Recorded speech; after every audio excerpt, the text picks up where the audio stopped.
तो स्टोरी की शुरुआत में हमें दिखाया जाता है एक टाउन जहाँ पर सभी लोग अपने अपने काम कर रहे थे कि वहीं पर एक लड़का एक बूचर से पंगे ले रहा उस पर चिल्ला रहा था, अंकल जी क्या तुम्हारे तरबूज मीठे हैं पर आपकी मोटी चर्बी देखकर लगता है कि आपके तरबूज खाने में स्वादिष्ट होंगे। और इस गंदी और बेकार बातों से चिढ़ता हुआ वो आदमी एकदम गुस्से में उठता साफ साफ धमकी देता है कि अगर उस बच्चे ने ज्यादा बकवास की तो वो उसे यहीं पर काट डालेगा। और वो लड़का जिसे हम सत्या बुलाएंगे क्योंकि चाइनीज नामों को याद रखना बहुत मुश्किल होता है। और सत्या तो यहाँ पर उस अंकल को और भी ज्यादा चिढ़ाने लगता है, जिस बात से एकदम गुस्सा होकर वो अंकल अपने हाथ में पकड़े चाकू से उस पर हमला करने के लिए रेडी हो जाते हैं। कि सत्या यहाँ पर बताता है, बूचर जी हैं, आप सच में एक मार्शल आर्टिस्ट हैं जिसने पूरी की पूरी चियाओ फैमिली को मार दिया था और आज मैं उस फैमिली का बदला लेने के लिए यहाँ पर आपकी जिंदगी लूंगा। और वैसे ही वो अपनी अजीब सी फाइटिंग टेक्निक का इस्तेमाल उस बूचर जियान पर करता उसे लड़ने की कोशिश करता है, पर वो टेक्निक एकदम निकम्मी थी जो बूचर जियान पर कुछ भी काम नहीं की थी। और कुछ ही पलों की लड़ाई में उस बूचर जियान ने सत्या को मार दिया था और खुलेआम बाजार में एक बंदे को मारकर आखिर वहाँ पर शोर क्यों नहीं मचता। लोग उसे पकड़ने की कोशिश करते हैं पर अपनी अजीब सी गाड़ी पकड़ बूचर जियान फटाफट वहाँ से भाग निकलता है। और यहाँ पर एक तरफ हम देखते हैं कि सत्या के मरने के बावजूद भी वो फिर से एक बार एक नई बॉडी के साथ जिंदा हो जाता है, जबकि उसकी पहली बॉडी वहीं पर मुर्दा पड़ी थी। और यहाँ पर सत्या को जिंदा कटकर मरने के बाद दर्द तो हो रहा था पर उसी के साथ साथ उसकी ताकतें भी पहले से बढ़ गई थी, क्योंकि उसके पास यहाँ पर एक अजीब सा सिस्टम था जिससे मरकर वो ताकतवर होता था। और अपने सिस्टम को चेक करता वो पाता है कि इस बार की मरने की रेटिंग उसे C मिली थी और साथ ही उसे स्किल पॉइंट्स वगैरह भी मिले थे। और फिलहाल के वक्त वो हफ्ते में सिर्फ 5 बार मरकर ही जिंदा हो सकता था। और सत्या एकदम खुश होता है कि उसे पहली बार लेवल C रेटिंग वाली मौत मिली थी, जिसकी वजह से वो बिगिनर इमॉर्टैलिटी पंच सीख पाया था। और वो करने के बाद उसके स्किल पॉइंट्स भी कम हो गए थे और वो भी थोड़ा थोड़ा इस सिस्टम को इस्तेमाल करने के तरीके सीख रहा था कि स्किल वगैरह खोलने के लिए उसके सिस्टम के पॉइंट्स लगेंगे। और 5 पॉइंट से उसे बिगिनर इमॉर्टैलिटी पंच मिला था, तो सोचने वाली बात थी कि उसे 20 पॉइंट से क्या मिल पाएगा। और फिर वो अपने पॉइंट्स देकर इमॉर्टैलिटी पंच को मैक्स कर देता है, पर उसे नोटिफिकेशन आता है कि अभी होस्ट की रेटिंग उस चीज के काबिल नहीं थी। तो फिलहाल के वक्त सिस्टम अपने हिसाब से ही पॉइंट्स को बांटेगा, जिसका साफ साफ मतलब था कि सत्य और बार मरकर और एट्रीब्यूट्स पॉइंट्स पाकर अपने आप को ताकतवर करे, जिस बात से वो भी पीछे हटता कहता है पर भाई कोई बात नहीं, मैं बूचर जियान का सामना करके अपने आप को और ताकतवर कर सकता। और साथ ही मिस नो ने मुझे बताया था कि वो मार्शल आर्ट्स फैक्शन का एक सीक्रेट मेंबर है, तो जब तक वो मुझे कुछ और बार नहीं मारता मैं उसे भागने तो नहीं दे सकता। और यहाँ पर बूचर जियान जंगल में एक जगह पर आ रखा था और वो अपने मास्टर को एक लेटर लिखता बता रहा था कि आज एक बच्चा आज उससे चियाओ फैमिली का बदला लेने आया था और उस बात से गुस्सा होकर उसने उस बच्चे को मार दिया था, जबकि उन्होंने चियाओ फैमिली को आधे साल पहले ही मिटा दिया था। तो ये बात काफी अजीब थी कि आखिर उनका बदला लेने के लिए ये बच्चा कौन आया था। और वो परेशान हुआ इस बात पे सोच रहा था कहीं ऐसा तो नहीं कि चियाओ फैमिली का कोई बंदा हमसे बच गया और वो हमसे अब बदला लेना चाहता है। शुक्र है ये मुझे पहले ही मिल गया और अब मैंने पूरी चियाओ फैमिली को मार दिया है। कि तभी बूचर जियान महसूस करता है कि उसके पीछे घर का दरवाजा खुल गया था और जब वो पीछे मुड़कर देखता है तो वहाँ पर वो उसी लड़की को पाता है जिसे अभी अभी वो मार कर आया था। और वो एकदम हैरान होता पूछता है कि आखिर वो बच्चा जिंदा कैसे है, जबकि उसने पक्की तरह से उसे मार दिया था। जिस बात पर सत्या उसे बताता है, सत्या का भाई धन्ना हूँ और तुमने मेरे भाई सत्या को मारा है, जिसका भुगतान आज मैं तुम्हें यहाँ पर करा कर रहूंगा। और वैसे ही धन्ना अपनी एक और अजीब सी सीक्रेट टेक्निक का इस्तेमाल करता बूचर जियान पर हमला करने का टूट पड़ता है। और इस पागलपन से घबराया बूचर जियान सीधा अपने चाकू से उसके हाथ पर वार करता है, जिसे धन्ना पकड़ता बताता है, मैंने तुम्हारे हथियार को पकड़ लिया है, आखिर अब तुम मुझे कैसे रोकोगे। पर अंदर ही अंदर से उस चाकू की तीखी नोक से सत्या की दर्द से बुरी हालत थी। और यहाँ पर उनसे परेशान हुआ बूचर जियान बताता है, तुम और तुम्हारा भाई दोनों के दोनों पागल हो, आखिर ऐसे मौत के लिए पागल इंसान मैंने आज तक कभी नहीं देखा। लेकिन उसका ब्लेड धन्ना के हाथ में फंस गया था और उससे पहले वो कुछ कर पाता। धन्ना एक जोर का मुक्का उसके मुंह पर दे मारता है और अब इस ताकतवर मुक्के को खाने के बाद बूचर जियान बताता है, तुम सत्या के भाई धन्ना हो ना, तुम सच में अपने भाई से अलग हो। मैं देख सकता हूँ कि तुम मार्शल आर्ट्स के लिए कहीं तो ट्रेन हो रखे हो, जबकि तुम्हारा भाई एकदम निकम्मा था। पर अब इस मुक्के को खाने के बाद तुम मेरी बराबरी नहीं कर सकता है, क्योंकि मैं अब अपनी ताकत का इस्तेमाल करूंगा। और अब वैसे ही 5 मिनट की लड़ाई के बाद बूचर जियान ने लगातार लड़कर धन्ना को भी एकदम पीट डाला था। और फिर लगातार इस लड़ाई के बाद वो फाइनली धन्ना को मार देता है। और थका हुआ बूचर जियान कहता है, ये लड़का यहाँ पर अपने भाई का बदला लेने आया था, वो बिना अपनी मौत के डर का है। ये लड़का सच में काफी जाबाज था। शुक्र है कि मैंने मास्टर को अभी तक लेटर नहीं भेजा, वरना उसमें लिखी बातें थोड़ी गलत हो जाती। कि बूचर जियान ये बातें कर ही रहा था कि तब एक पल में महसूस कर करके उसकी तरफ कुछ आ रहा था। वह कार हमले को डोज करता है और अपने सामने मुड़कर देखता है कि वहाँ पर पहले जैसे दिखने वाला एक और लड़का आ रखा था जो उस पर हमला करने के लिए आता। बताता है, मेरा नाम मिथु है और तुमने मेरे भाई धन्ना को मारा है और यहाँ पर मैं सत्या और धन्ना का बदला लेकर आऊंगा। और बूचर जियान एकदम परेशान समय चिल्लाता हुआ बताता है, आरामजादो एक एक करके आ रहे हो, अब सालो सत्या धन्ना रंडा सारे आ जाओ, क्योंकि मैं अब तो एक एक करके मौत देने वाला हूँ। और यहाँ पर ये लड़ाई कुछ पल और चलती है और अब टाइम बाद बूचर जियान ने मिथु को भी हरा दिया था। और वो परेशान हुआ, बस कह रहा था कि वह एक को मारता ही है तो उसका बड़ा भाई यहाँ पर आ जाता है। यहाँ पर वो बस एकदम थका हुआ उम्मीद करता है यहाँ पर अब बस इनका कोई और भाई ना आए, वरना मुश्किलें और भी बढ़ने वाली थी। और यहाँ एक तरफ फिर से रिवाइव हुआ सत्या अपने स्किल पॉइंट्स और स्टेटस विंडो को चेक कर रहा था और अब वो सिर्फ सिर्फ एक और बार ही मर सकता था। मैं पहले से 4 बार मर चुका हूँ। पहली बार तो मेरे 5 पॉइंट्स कम हुए थे, जिससे मुझे बिगिनर लेवल का इमॉर्टैलिटी पंच मिला था। दूसरी बार मेरे 2 पॉइंट्स कम हुए और मुझे 20% मास्टरी मिली, और बाकी 2 पॉइंट्स ने मेरे 1 पॉइंट को घटाकर मेरे मास्टरी को 40% पे ला दिया। पर अब बूचर जैन से बार बार मरकर मेरी डेथ रेटिंग कम हो चुकी है। यानी एक ही बंदे से लगातार मरना कुछ खास फायदा नहीं देता। और क्योंकि वो अब सिर्फ एक ही बार मर सकता था, वो सोच रहा था कि उसे बूचर जैन से लड़ना चाहिए या फिर नहीं। पर अगर देखा जाए तो पहले 4 भाइयों से लड़कर वक्त बूचर जैन एकदम थक गया होगा, तो यही एकदम परफेक्ट मौका था चियाओ फैमिली का बदला लेने का। अब सत्या फिर से उसे लड़ने के लिए आ गया था। उसे अभी भी अच्छे से याद था कि पिछली बार 20% मास्टरी के साथ और इमॉर्टैलिटी पंच के साथ उन दोनों की ताकत एकदम बराबरी के लेवल की थी। यानी इस बार वो उससे ज्यादा ताकतवर था। तो अब उसे फटाफट इस मिशन को खत्म करना था, फिर वहाँ पर जाना था अपनी प्यारी मिस नो के पास। और यहाँ पर बूचर जैन सोच रहा था, इन सभी भाइयों की शक्लें एकदम एक जैसी है, पर अगले वाला हमेशा पिछले वाले से ताकतवर होता है, और ये पिछले वाला पूरा मेरी बराबरी का था। मैं अगले वाले को तो पक्का नहीं संभाल पाऊंगा। बस उम्मीद करके चलता हूँ, इनके माँ बाप ने पूरी IPL टीम नहीं बनाई है। और वह ऐसी उम्मीदें कर ही रहा था कि तभी उसे अपने पीछे से एक जानी मानी आवाज और पीछे मुड़कर देखने पर एक जाना माना चेहरा दिखता है, जो उसे बताता है, मेरा नाम राठौड़ है, यहाँ पर मैं अपने भाइयों का बदला लेने आया हूँ। बस ही राठौड़ बना सत्या बूचर जैन से लड़ता, उसे कुछ ही पल में हरा देता है। और अब इतनी बार एक ही बंदे से मरने के बाद सत्या को रियलाइज होता है कि अगर मरा भी मतलब के लिए जाए, उसके भी बहुत ही फायदे होते हैं। और अब बूचर जैन को मारकर वो उसकी जेबों को खाली कर अपनी भर लेता है, और वहाँ पर मौजूद लेटर को पढ़ता कहता है, शायद ये वो सीक्रेट लेटर है जो ये मार्शल आर्ट्स फैक्शन को देने वाला था। यानी जो जानकारी मुझे दी गई थी वो बिल्कुल एकदम सही थे। बूचर सच में ची फैमिली को मारने के बीच में था, और जब उसने मुझे पहली बार मारा था मुझे सी की रेटिंग मिली थी। कहीं ऐसा तो नहीं ज्यादा स्टेटस के व्यक्ति से मरने के बाद, और साथ ही जितना शक्तिशाली मेरा विरोधी होगा मेरी डेथ की रेटिंग उतनी ज्यादा हाई होगी। ये चीज सच में टेस्ट करने के लायक थी। और बाकी लेटर्स का मतलब वो खुद नहीं समझ पा रहा था, इसलिए वो डिसाइड करता है अब बाकी की जानकारी लेकर मिस नो के पास जाने का। फिर यान सिटी में घर के बाहर आता वो बताता है, मिस नो स्वागत नहीं करेंगे, मैं वापस आ चुका हूँ। और तभी उसके सामने के घर का दरवाजा खुलता है, और वहाँ से बाहर आती है एक ब्लाइंडफोल्ड डाली एक जवान और बहुत ही ज्यादा खूबसूरत लेडी। और वही वो लेडी थी जिसे सत्य मिस नो बुलाता था। तभी मिस नो घबराई बताती है कि ये सत्य नहीं हो सकता, क्योंकि उस लड़की की आवाज सत्या से बहुत अलग थी। पर सत्या से कैसे बताता कि उससे पिछली बार मिलने से अब वो पहले से बहुत ही ताकतवर और काफी जवान मर्द बन चुका था। और उसे अंदर ले जाता हुआ वो बताता है, जवानी में सभी मर्दों की आवाज बदलती है। और फिर वो उससे एक टेढ़ा सवाल पूछता है, क्या निंग सच में तुम्हारा शॉर्ट नेम नहीं है? और ये अजीब सा सवाल किसी के पल्ले तो नहीं पड़ेगा। और मिस नो को याद था कि यही उल्टा मुल्टा सवाल सत्या पहले भी उससे बार बार पूछता था। और अब उसकी पहचान एक बार कंफर्म करने के लिए मिस नो उसकी बाह में आ जाती है, पर रोमांस करने के लिए नहीं, बल्कि वो उसकी स्मेल को सुन रही थी कि क्या ये सच में सत्या ही था ना। और इस बात से खुश होता सत्या तो सोच रहा था, मेरी किस्मत तो सच में कमाल की है कि अब उसकी स्मेल को एकदम कंफर्म कर मिस नो पक्की हो गई थी कि ये सत्या ही है। और अब वहाँ पर बैठकर वो उसे बताते हैं, चियाओ फैमिली के मरने के बाद मेरी आंखें हिलना शुरू हो गई। ये एक ऐसे साइन की तरह था जैसे मेरी पवित्र नजरें शुरू होने वाली है, और इन पवित्र नजरों से कुछ भी नहीं छुप सकता। तो सत्या तुम मुझे कभी भी धोखा दे ही नहीं सकते। बहन पवित्र नजरें, और तुम तो ब्लाइंडफोल्ड डाली अंधी हो ना। पर खैर सत्य ये बात मुंह पे नहीं कहता, पर वो उसे लेटर दिखाता बताता है, हाँ मैं जानता हूँ कि तुम चियाओ फैमिली के लौती बंदी जिंदा बचे हो, और उस लेजेंडरी मार्शल आर्टिस्ट ने तुम्हें सिर्फ इसलिए बख्शा क्योंकि तुम काफी ज्यादा टैलेंटेड थे। तो फिर आखिर मुझे तुम इमॉर्टैलिटी पंच का अगला पड़ाव कब पढ़ाओगे? जिस बात पर मैं बता दिया कि अगर सत्या सच में काबिल बनना चाहता है तो उससे पहले और भी ज्यादा और भी ज्यादा ताकत की जरूरत पड़ेगी, जिसे पाने के लिए कम से कम कुछ साल लग सकते हैं। इस सत्या उसे डोले दिखाता बताता है, चिंता मत करो, मैंने तुमसे वादा किया था अगर तुम मुझे इमॉर्टैलिटी पंच के हर एक चीज सिखाओगे मैं तुम्हारा और तुम्हारी चियाओ फैमिली का बदला लूंगा। और मुझे लगता है कि मैं पहले से बहुत ही ताकतवर बन चुका हूँ। कि उसी पल सत्या का हाथ थामती वो उससे अपने और करीब खींचती बताती है, मेरे पास आओ सत्या, आज मैं तुमसे ये बात अच्छी तरह जानकर आऊंगी कि आखिर तुम इस चीज के लिए पहले से कितने कर काबिल बन चुके हैं। और आपको यहाँ पर क्या लगता है कि मिस नो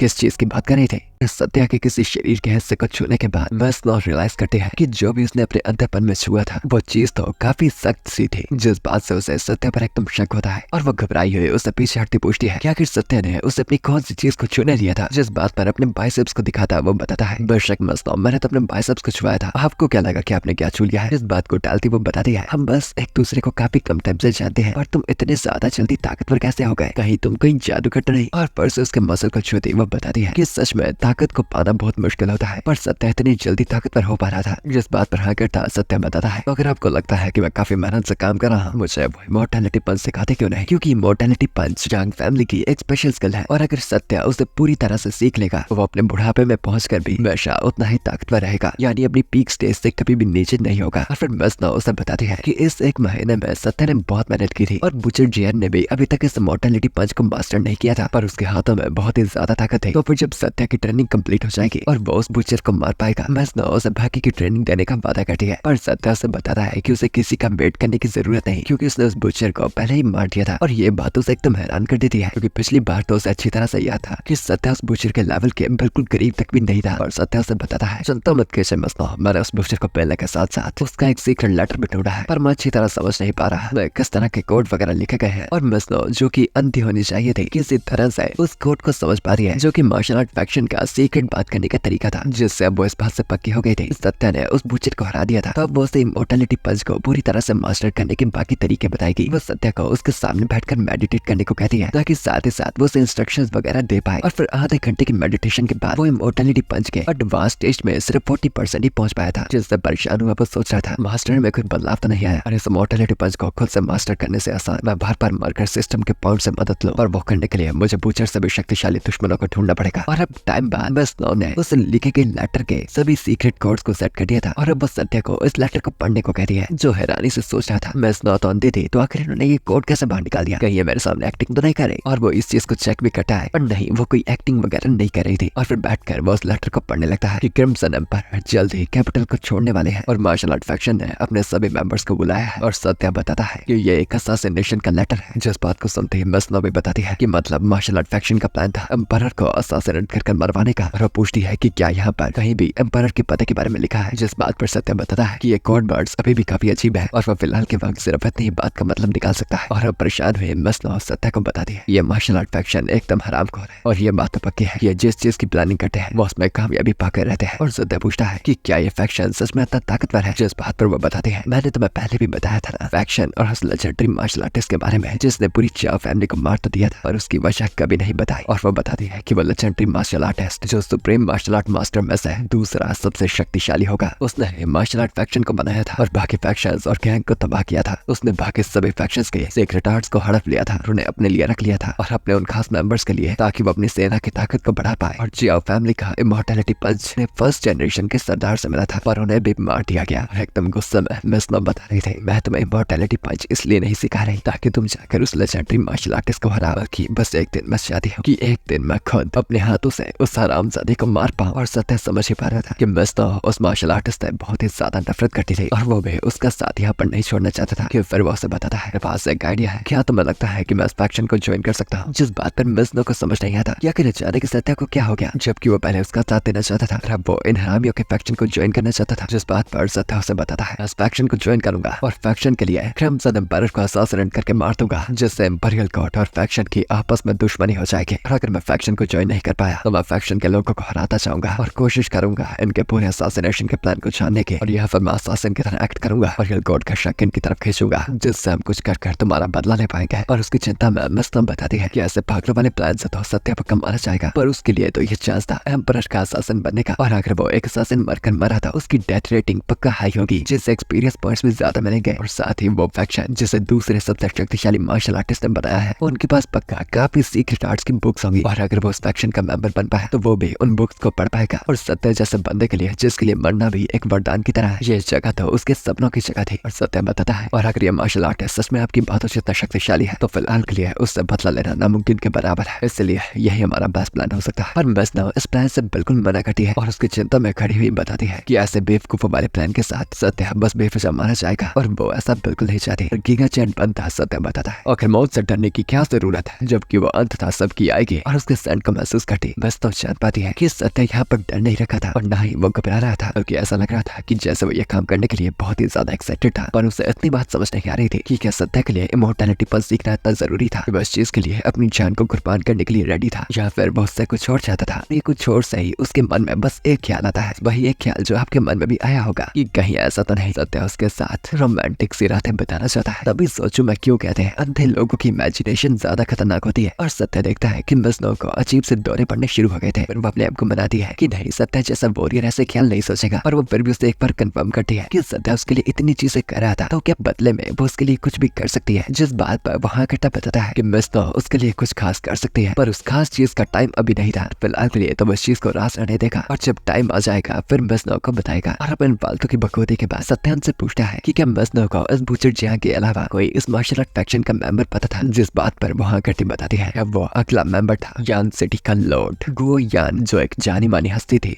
पर टाइम बाद पब्लिक में हम देखते हैं गो फैमिली का यंग मास्टर यानी गो यान का बेटा लोगों को घोड़ों से पिटवा रहा था, क्योंकि वो लोग उसके सामने तब नहीं चुके थे जब वो यहाँ से रास्ता काट रहा था। और उसके गार्ड्स भी भाग्यों को धमकाते बता रहे थे हमारे यंग मास्टर यहाँ से जा रहा है और तुम लोगों की हिम्मत हुई उन्हें सलाम तक भी नहीं करने के। तभी उस यंग मास्टर की नजर पड़ती है एक कपल पर। तरफ इशारा करता वो बताता है कि उसे वो सामने दिख रही खूबसूरत हसीना अभी अभी चाहिए, जिस बात पर वो दोनों एकदम नाराज हो जाते हैं। और वो लड़की बताती है कि वो चाहे खूबसूरत है और उसके ऑर्डर्स मानने से अच्छा वो खुद मारी जाए। तभी उस यंग मास्टर के गार्ड्स आकर उस बंदे को पकड़कर बताते हैं कि उनके यंग मास्टर चाहते थे कि वो खूबसूरत हसीना उनके साथ है, यानी जिस खूबसूरत हसीना की वो यंग मास्टर बात कर रहा था उस लड़की की नहीं बल्कि इस बंदे के बारे में थी। पर इस शक्कीपन के एकदम खिलाफ वो दोनों चिढ़कर उससे लड़ने के लिए बिल्कुल रेडी थे कि गुस्से में घो फैमिली का यंग मास्टर बताता है औरत को उसके ठिकाने पर लगा और मुझे कुछ भी कर वो खूबसूरत हसीना ला कर दो। वैसे ही वो करने के लिए वो अजीब से टकलू से गार्ड्स उन पर अपनी अजीब अजीब टेक्निक के वार करने लगते हैं जो किसी को भी समझ नहीं आ रहे थे। आखिर ये मूव्स कौन से मार्शल आर्ट्स के थे। वैसे ही वो दोनों पकड़े जाते हैं कि वो यंग मास्टर नोटिस नहीं करता कि छत के ऊपर उसका शिकार करने के लिए सत्य कब से वेट कर रहा था अभी गार्ड्स का उससे दूर होने का। और जब ये बाकी गार्ड्स यहाँ पर बखूदी कर रहे थे सत्य यहाँ पर उनके यंग मास्टर पर हमला कर उसे पकड़ लेता है और फिर उसे गले से ऊपर हवा में उठा लेता है। वो यंग मास्टर उसे बताता है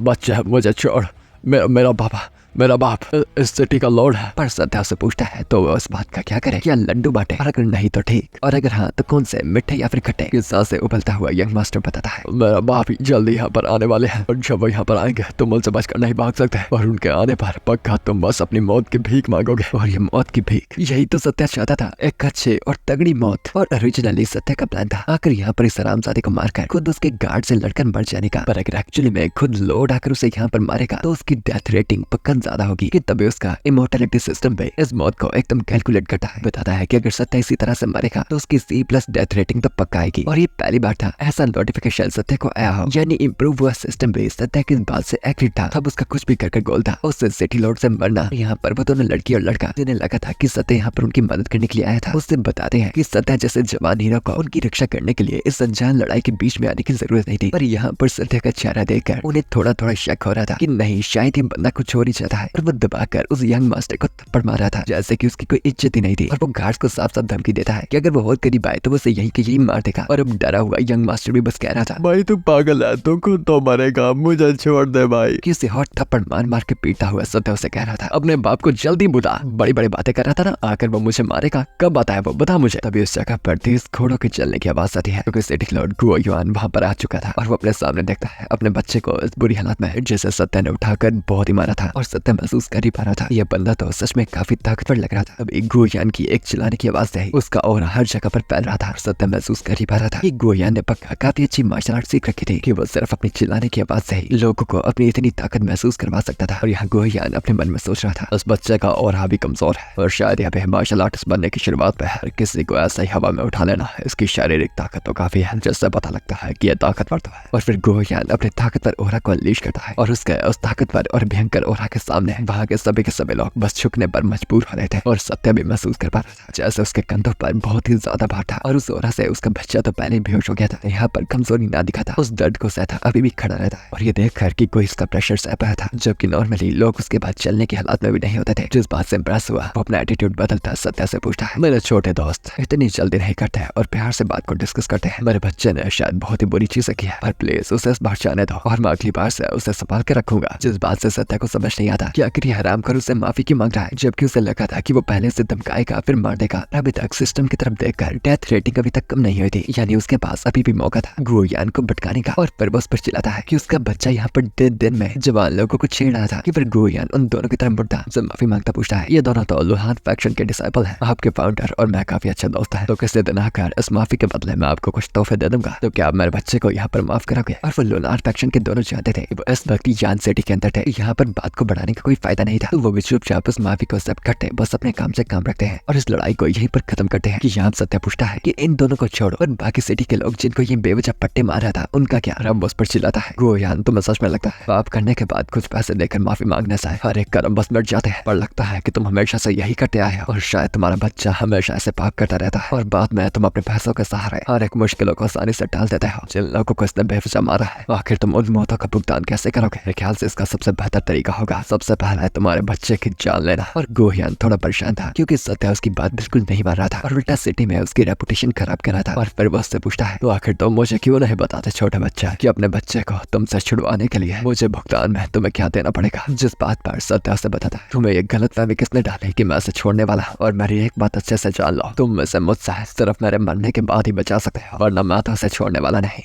अब सभी लोग सत्या की तरफ देखकर उसकी तारीफ कर रहे थे कि उनमें से कोई भी वहां पर सत्या को जानता तक भी नहीं था, पर वो फिर भी इंसाफ के लिए लड़कर अपनी जिंदगी कुर्बान करने के लिए रेडी था। और यहाँ पर अब गुहियान भी बताता है कि अगर सत्या ने ये फैसला कर लिया था तो उसके पास और कोई रास्ता नहीं बचा था। तभी सत्या महसूस करता है कि कैरेक्टर अचानक ही उसके पीछे आ गया था। ऑरा और स्किल्स इतनी ज्यादा तेज थी कि अगले ही पल उसने सत्या के हाथों को एक अजीब से रस्से में बांधकर उसे पकड़ लिया था। और नॉर्मल बंदा ये होने के बाद क्या सोचेगा कि अब वो मारा जाएगा, पर सत्या बस खुश हुआ सोच रहा था, मजे आ जाएंगे, मेरी पहली हाई रेट वाली मौत। यहाँ अब उसे बंदी बनाकर गुहियान भी उसके नजदीक खत्म से पूछता है, आज तक के जिन भी लोगों से मिला उन्होंने हमेशा अपनी औकात के हिसाब से जुबान लड़ाई है, और तुम अलग हो।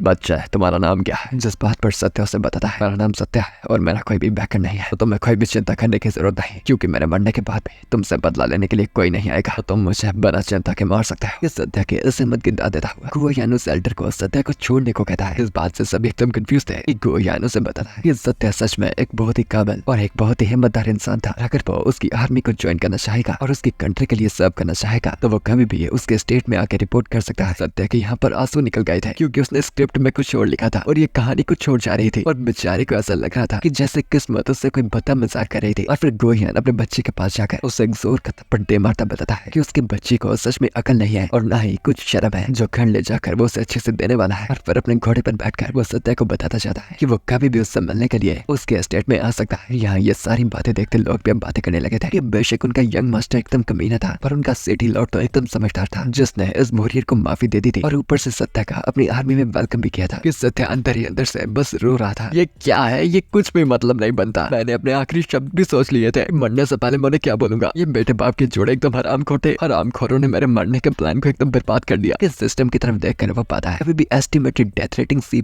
थी और सिटी लॉर्ड के जाने के बावजूद भी उसकी डेथ रेटिंग रीसेट नहीं हुई। तो क्या फिर इस बात का मतलब था कि अगर वो भी मारा भी गया उसकी डेथ रेटिंग इसके आसपास की आएगी? और आखिर ये चीज क्यों थी? क्या पिछली बार से कुछ बदल गया था कि सत्या फिर आसपास इतना नोटिस करता है? सभी लोग उसकी हिम्मत की दाते थे, उसकी इस इंसाफ की लड़ाई लड़ने के लिए शुक्रिया कर रहे थे और तालियां वगैरह बजा रहे थे, जिससे सत्या समझ जाता है कि इस बॉडी और इस जिंदगी में अभी वो मरेगा तो वो एक हीरो के तौर पर मरेगा, जिसने लॉर्ड के कमीने बच्चे को रोका था, ना कि कोई अजनबी के तौर पर। यानी एक तरह से उसकी इस बॉडी में डेथ रेटिंग सेट हो चुकी थी और शायद यही सिस्टम को इस्तेमाल करने का सही तरीका था। कुछ भी कर बस अपना नाम बनाना था और नाम बनाने के बाद उसकी डेथ रेटिंग सेट हो जाएगी और फिर उसके बाद जब वो मरेगा बहुत भी गुना शक्तिशाली हो जाएगा। और अगर वो फेल भी हो गया और किसी ताकतवर बंदे से लड़ता मर गया फिर भी उसकी रेटिंग सिर्फ बढ़ेगी। यानी सिस्टम का फायदा लेने के अलग अलग तरीके थे और उससे बस हर एक तरीके का फायदा उठाना था। क्या पता अगर ऐसा ही वो करता रहे तो किसी दिन अपनी जिंदगी में कभी ट्रिपल+ ग्रेड की डेथ रेटिंग पा पाए। क्या सपने हैं हमारे लौंडे के। और यहाँ पर एक तरफ गुहियान अपने बच्चे को घर लेकर आ गया था और रोता हुआ उसका बच्चा पूछ रहा था कि आखिर डैड ने उस सत्या लौंडे को अपनी और इनवाइट क्यों किया था, जबकि उन्हें अपने बच्चे का बदला लेकर उसे सबक सिखाना चाहिए था। जिस बात पर गुहियान सोच रहा था कि उसके इस यान सिटी में अपने ही बच्चे की वजह से इज्जत तो नीलाम हो रही थी और उसी के साथ साथ जब सत्या ने स्टैंड लिया सभी लोग उसकी साइड लेने को रेडी हो गए थे। और अगर वो वहां पर उसे मार देता तो उसकी इतने टाइम से बनाई गई लौट आने की इज्जत एकदम ही मिट जाती और हो सकता था किसी टाइम पर सभी लोग उसके खिलाफ हो जाते। तो उस बच्चे को जिंदा रखने का फैसला कर उसने अपने बारे में लोगों की सोच को और भी पक्का कर दिया था और उनके यकीन को पूरी तरह से जीत लिया था। और फिर गुहियान अपने बच्चे को बताता है कि इतने बड़े कांड करने के बाद वो 1 महीने के लिए अपने एस्टेट से बाहर नहीं निकलेगा, क्योंकि इस टाइम के आसपास से हिज हाइनेस यानी उनके सीनियर बड़े राजा जल्दी यान सिटी का चक्कर लगाने आने वाले हैं। तो अगर उसका बच्चा उसके सामने आएगा और अगर उन्हें ऐसे कांड के बारे में पता चला तो वो कभी भी उसे मार सकते हैं। जिस बात पर एक्साइटेड हुआ उसका बच्चा भी पूछता है कि क्या सच में क्रिम्सन एम्पायर आने वाला था, और अगर ये सच था तो ये जानकारी उसके बाप को कहां से मिली। जिस बात पर हंसता हुआ गुहियान बताता है तुम्हें क्या लगता है तुम्हारे पिता को एम्पायर इस ट्रिप की जानकारी खुद क्यों देंगे, क्योंकि किसी को जानकारी पहले देने से हो सकता है असलसन हमला करने के लिए इकट्ठे हो जाए। क्योंकि एक्चुअली में हम जानते थे कि ये गुहियान उस फैक्शन का मेंबर था और उसके पास शायद इस असैसिनेशन की जानकारी थी। और गुहियान का बेटा से पूछता है कि क्या वो सच में सत्या को अपनी यान सिटी की आर्मी ज्वाइन करने देंगे। जिस बात पर वो बताता है चाहे सत्या इस आर्मी को ज्वाइन करे या फिर ना करे उसके पास उसे संभालने के और भी कई तरीके थे, पर अगर वो उनकी आर्मी को ज्वाइन कर लेगा तो ये चीज सबसे बेहतर होने वाली है, क्योंकि फिर वो उसे ईस्ट माउंटेन पर भेज देगा जहाँ पर कुछ टाइम से काफी चोरी चकारी हो रही है। सुनने में आया है कि एक्चुअली में वहाँ पर जाने वाले लोग जिंदा वापस नहीं आते।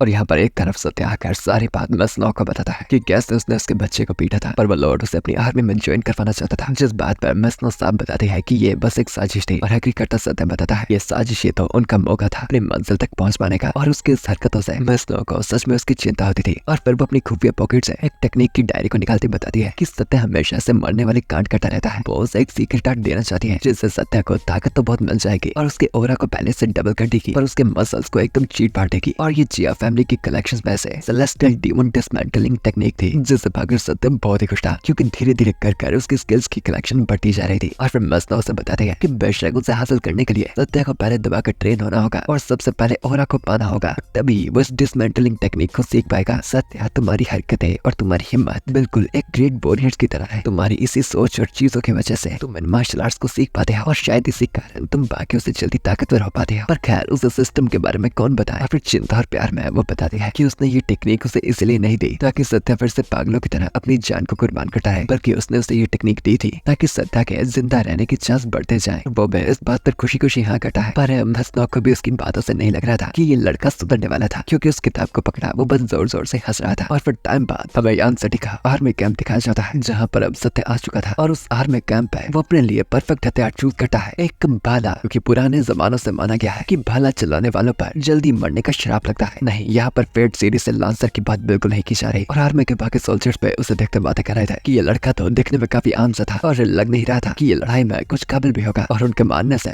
बस इस लड़के की किस्मत अच्छी थी कि उन्होंने बस इसकी हिम्मत की दात देखकर इसे बख्श दिया। और वो बातें कर रहे थे कि आने वाले जंग में ये बच्चा बिल्कुल नहीं टिक पाएगा। और फिर सत्या कल्टीवेट करता हुआ बिगिनर लेवल की डिसमेंटलिंग टेक्निक को पूरा सीख जाता है, और अब इस नई स्किल को सीखने के बाद उसका ऑरा अब ताकतवर हो गया था। और अब वो बार बार अच्छे से मरकर इन स्किल्स में पॉइंट्स डालकर ताकतवर हो सकता था। और तभी उसे आवाज लिखा था, एक अंकल आता पूछता है कि मैंने सुना कि तुम कुछ मार्शल आर्ट्स की बुक खरीदना चाहते हो ना। ओह अंकल येलो, बच्चे मैं अंकल व्हाइट हूँ। कि दो और बंदे आकर उस बंदे का मजाक बनाते हैं। इसने तुम्हें अंकल येलो इसलिए कहा क्योंकि तुम्हारे दांत पीले हैं। यहाँ पर वो अंकल व्हाइट सत्य को बताते हैं एक कमाल की फिजिकल टेक्निक के बारे में, जिसे पाकर सत्य का बहुत फायदा होगा। और सत्य जिसने अभी तक पूरी तरह से ओहरा को मास्टर नहीं किया था, उसके लिए अपना बचाव करने के लिए एक कमाल की फिजिकल टेक्निक बहुत ही जरूरी होगी। एक सोल्जर मोंक का था, सत्य को बताता है तुम्हें पहले जान लेना चाहिए ये पीले दांत वाला तुम्हें कौन सी फिजिकल टेक्निक देने की बात कर रहा है। सत्य भी मिस्टर येलो से पूछता है कि ये कौन सी फिजिकल टेक्निक है। इस टेक्निक से तुम्हारा हाथ ही मजबूत हो जाएगा। और किस्से कहानियों में इसे एक बहुत ही खास नाम से जाना जाता है, सख्त गोटे एक्सकालिबर। और सत्य जान ही पा रहा था कि ये सुनने में एक लेजेंडरी टेक्निक की तरह थी, और ये स्मर्ट प्रजाति की सबसे बड़ी कमजोरी को ही खत्म करती थी। और इसलिए वो इस टेक्निक को खरीदने के लिए बिल्कुल रेडी था। और मिस्टर येलो उसे वो टेक्निक देता बताता है कि सत्य को उसके पैसे देने की कोई भी जरूरत नहीं है, क्योंकि ये टेक्निक उसकी तौर से सत्य के लिए तोहफा थे, क्योंकि 4 महीने पहले उसकी प्रेग्नेंट वाइफ को पट्टों से मारा था, और वो घाव लेने के बाद वो अपने बच्चे को नहीं बचा पाए थे, और उसकी वाइफ भी अब बहुत ही कमजोर हालत में थी। पर सत्य ने उस हरामी यंग मास्टर को पेला और एक तरह से उनका बदला लिया, तो वो बस उस चीज का भुगतान करना चाहता था। पर सत्य फिर भी उस टेक्निक को लेता वादा करता है कि वो भविष्य में पक्का इस चीज का भुगतान जरूर चुकाएगा। और यहाँ पर मिस्टर येलो और उसकी दोस्ती हो गई थी कि एक भागा भागा सोल्जर वहां आकर बताता है कि लेफ्टिनेंट ने सत्य को वहां पर बुलाया था कुछ काम की बात बताने के लिए। और फिर वहां पहुंचने के बाद लेफ्टिनेंट उसे बताता है कि ईस्ट की माउंटेन में सोंगे नाम का एक बहुत ही खतरनाक इंसान रहता है, जिसे चोरों का राजा नाम से जाना जाता है। और वो है तो बस एक चोर ही, पर उस हरामजादे की हिम्मत होती है अपने आप को एक राजा बुलाने की बात से चिढ़ता हुआ लेफ्टिनेंट बता रहा था कि सोंग एक बहुत ही हरामजादा चोर है। वो हर एक तरह के बुरे बुरे पाप करता है, और इस वक्त वो ईस्ट माउंटेन पे है, और आधे कुछ साल में ही उसने हजारों बुरे बुरे कर्म किए हैं। और ऊपर से उससे बदतर बात वो हरामखोर ठरकी भी बहुत ज्यादा है, और उसने बहुत सी औरतों को किडनैप कर लिया है। कुछ बेचारी औरतें उससे इस्तेमाल होने के बाद बच जाती है, और ज्यादातर औरतें उस टॉर्चर को सह सह कर वहीं पर बस मारी जाती है। और इतने बुरे कर्म एक राक्षस के अलावा कौन ही कर सकता है। और इन बातों को लेफ्टिनेंट एकदम रो रो कर सुना रहा था, जिस बात का जवाब भी सत्य कुछ ऐसा ही देता है। यह हरामखोर चोर तो इंसान के रूप में एक भेड़िया है, तो इतने बुरे कर्म कर कर बाकियों की जिंदगी को भी तबाह कर रहा है, और हमें इस चोर को कुछ भी कर खत्म करना होगा। और लेफ्टिनेंट उसके गुस्से से थोड़ा घबराया, बताता है कि उसने हजारों बंदे की आर्मी को इकट्ठा किया था, और 5 दिनों में वो वहां पर उस पर हमला करने के लिए जाने वाले हैं। और उसने सभी से ही सुना था कि सत्य बहुत ही ज्यादा हिम्मत वाला है, तो इस लड़ाई का इंचार्ज वो उसे बनाना चाहता था। इस बात पर कोई नया या फिर आम बंदा घबरा जाता, पर सत्य एकदम एक्साइटमेंट से बताता है यस सर, मैं ये करने के लिए बिल्कुल रेडी हूँ, और हम उस बदतर राक्षस को खत्म कर डालेंगे। और फिर ये डिस्कशन कर वो वहां से चल पड़ता है। जाते जाते वो मन ही मन सोच रहा था कि हजारों लोगों की आर्मी का इंचार्ज उसे बनाना और साथ साथ ही ये वजह बताना उसने मुझे बताया कि मैं हिम्मत वाला